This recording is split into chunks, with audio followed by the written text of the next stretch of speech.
Hi friends, welcome to my channel. நம்ம சேனலில் நம்ம இன்றைக்கி என்ன பார்க்க போகிறோம்னு பார்த்தீங்கன்னா, உருளைக்கிழங்கு சாம்பார் தாங்க ஈஸியாக எப்படி செய்யுதுன்னு பார்க்க போகிறோம். வீடியோக்குள்ளே போகிறதுக்கு முன்னாடி நம்ம சேனல் இருக்கும் சப்ஸ்கிரைப் பண்ணாதீங்க, சப்ஸ்கிரைப் பண்ணிக்கோங்க ஃப்ரெண்ட்ஸ். இப்போ வாங்க வீடியோக்குள்ளே போகலாம்.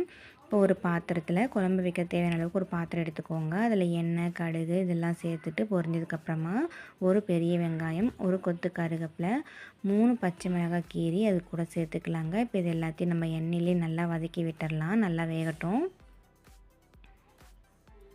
இதெல்லாம் ஒரு பாதி அளவுக்கு வெந்ததுக்கப்புறமா ரெண்டு தக்காளியை கட் பண்ணி அது கூட சேர்த்துக்கலாம். 2 தக்காளி மட்டும் சேர்த்துக்கோங்க, அதிகமாக சேர்த்துனா உங்கள் விருப்பம்தாங்க.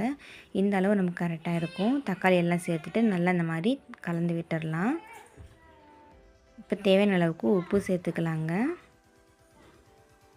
1/4 ஸ்பூன் அளவுக்கு மஞ்சள் தூள் சேர்த்துக்கலாம். ஆல்ரெடி பச்சை மிளகாய் சேர்த்துருக்கோம், அதனால் மிளகாத்தூள் ஒரு 1/2 ஸ்பூன் அளவுக்கு மட்டும் சேர்த்துருக்கேங்க.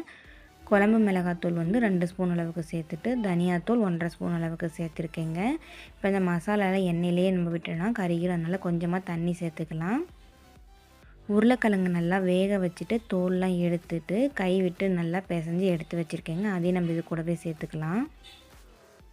இப்போ இது எல்லாத்தையும் நம்ம நல்லா இந்த மாதிரி கலந்து விட்டுறலாங்க. இப்போ குழம்புக்கு தேவையான அளவுக்கு தண்ணி சேர்த்துக்கலாம். ஆல்ரெடி நம்ம கொஞ்சம் தண்ணி சேர்த்துருக்கோங்க, நம்ம இன்னும் கொஞ்சம் தண்ணி சேர்த்துக்கலாம் இது கூட.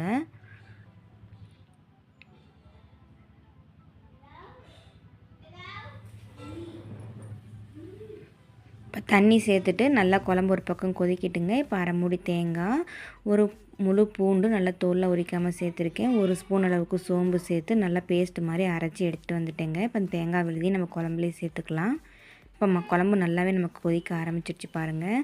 தேங்காயெல்லாம் சேர்த்ததுக்கப்புறமா நல்லா கலந்து விட்டுடலாம். தேங்காய் சேர்த்துட்டு நல்லா இந்த மாதிரி கலந்து விட்டுட்டு ஒரு 2-3 நிமிஷம் மட்டும் கொதிச்சா போதுங்க, ரொம்ப நேரம் கொதிக்க விட வேண்டாம்.